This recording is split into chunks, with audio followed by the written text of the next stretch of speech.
Damascus മാത്രമല്ല, ജെറുസലേമും ഞങ്ങൾ പിടിച്ചെടുക്കും പറയുന്നത് സിറിയൻ വിമത നേതാവ് അൽ ജുലാനി.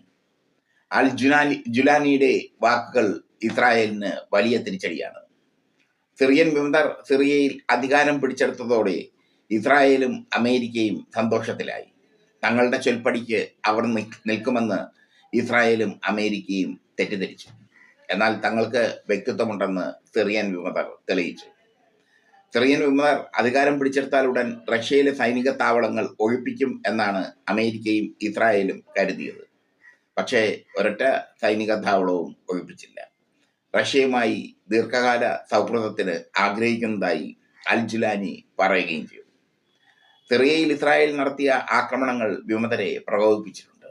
തങ്ങളുടെ അധിനിവേശ മേഖലയിൽ ഇസ്രായേൽ വിമാനങ്ങൾ കടന്നു കയറിയതും ആയുധപ്പുരകളും മറ്റുമൊക്കെ ബോംബിട്ട് തകർത്തതും സിറിയൻ വിമതർക്ക് വലിയൊരു പ്രകോപനമാണ് ഉണ്ടാക്കിയിരിക്കുന്നത്. ഇസ്രായേൽ സിറിയയിൽ കടന്നു കയറി ആക്രമിച്ചത് സിറിയയുടെ മുൻ സർക്കാരിന്റെ രാസായുധങ്ങളും അസദ് രൂപം കൊടുത്ത രാസായുധങ്ങളും മറ്റ് മാരക ആയുധങ്ങളും ഒക്കെ നശിപ്പിക്കാനാണ്. അതിനുവേണ്ടിയാണ് സിറിയയിലേക്ക് ഇസ്രായേൽ ആക്രമണം നടത്തിയത്. ഇതോടുകൂടിയാണ് സിറിയൻ വിമതരും ഇസ്രായേലും തമ്മിൽ തെറ്റിയിരിക്കുന്നത്. ഡമാസ്കസ് മാത്രമല്ല, ജെറുസലേമും പിടിച്ചെടുക്കും എന്ന് സിറിയൻ വിമത നേതാവ് അൽ ജുലാനി പറഞ്ഞതോടെ സിറിയൻ വിമതരെ കൊണ്ട് തങ്ങൾക്ക് യാതൊരു സഹായവും ലഭിക്കില്ല എന്ന് ഇസ്രായേലിന് വ്യക്തമായി. മാത്രമല്ല, ഒരു ശത്രു കൂടി ഇസ്രായേലിന് ഉണ്ടായിരിക്കുന്നു. സിറിയൻ വിമതർ ഇസ്രായേലിന്റെ ശത്രുക്കളായി മാറിയിരിക്കുന്നു. അമേരിക്കയ്ക്കും വലിയ തിരിച്ചടിയാണ് സിറിയൻ വിമതരുടെ ഇപ്പോഴത്തെ നിലപാട്. റഷ്യയുടെ സൈനിക താവളം ഒഴിപ്പിക്കേണ്ട എന്ന് സിറിയൻ വിമതർ പറഞ്ഞതോടുകൂടി സിറിയയെ ചുറ്റിപ്പറ്റിയുള്ള അമേരിക്കൻ വ്യാമോഹങ്ങളൊക്കെ തകർന്ന തരിപ്പണമായി മാറി.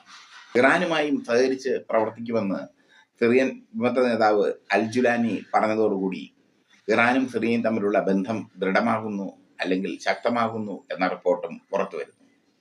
ജെറുസലേം പിടിച്ചെടുക്കുമെന്ന് സിറിയൻ വിമതർ പറഞ്ഞത് വലിയൊരു തിരിച്ചടിയാണ് ഇസ്രായേലിന്റെ അധീനതയിലുള്ള ജെറുസലേം ഏറെക്കാലമായി തർക്ക വിഷയമാണ്. ആ പ്രദേശം പിടിച്ചെടുക്കുമെന്നാണ് സിറിയൻ വിമതർ പറഞ്ഞിരിക്കുന്നത്, അൽ ജുലാനി പറഞ്ഞിരിക്കുന്നത്. ഇതോടുകൂടി ഇസ്രായേലിന്റെ മോഹങ്ങളെല്ലാം വ്യാമോഹങ്ങളായി മാറി. സിറിയൻ വിമതർ അമ്പിനും ബില്ലിനും അടുക്കുന്നില്ല. അവർ അവരുടേതായ രീതിയിൽ മുന്നോട്ട് പോകും. ഇതാണ് ഇസ്രായേലിനെ സംബന്ധിച്ചിടത്തോളം ഏറ്റവും വലിയ തിരിച്ചടിയായി മാറിയിരിക്കുന്നത്. ഇസ്രായേലിനെതിരെ നേരത്തെ തന്നെ സിറിയൻ വിമതർ യുദ്ധം പ്രഖ്യാപിച്ചിരുന്നു. തങ്ങളുടെ പരമാധികാരത്തെ ചോദ്യം ചെയ്താൽ തങ്ങൾ തിരിച്ചടിക്കുമെന്ന് അവർ പറഞ്ഞിരുന്നു. അത് ഞങ്ങൾ റിപ്പോർട്ട് ചെയ്തിരുന്നു. പക്ഷേ ഇപ്പോൾ അതിരൂക്ഷമായ കാര്യമാണ് സിറിയൻ വിമതർ പറഞ്ഞിരിക്കുന്നത്. ജെറുസലേം പിടിച്ചെടുക്കുമെന്ന്. ഇസ്രായേലിന്റെ അധീനതയിലുള്ള ജെറുസലേം പിടിച്ചെടുക്കുമെന്നാണ് അവർ പറഞ്ഞിരിക്കുന്നത്. സിറിയയുടെ ഡമാസ്കസ് പിടിച്ചെടുത്തതുപോലെ ജെറുസലേമും പിടിച്ചെടുക്കും. ഇതാണ് അവരുടെ പക്ഷം. എന്തായാലും ഇസ്രായേലിനെ സംബന്ധിച്ചിടത്തോളം ഇനി ഒരു ദാക്ഷിണ്യവും സിറിയൻ വിമതരിൽ നിന്ന് പ്രതീക്ഷിക്കും.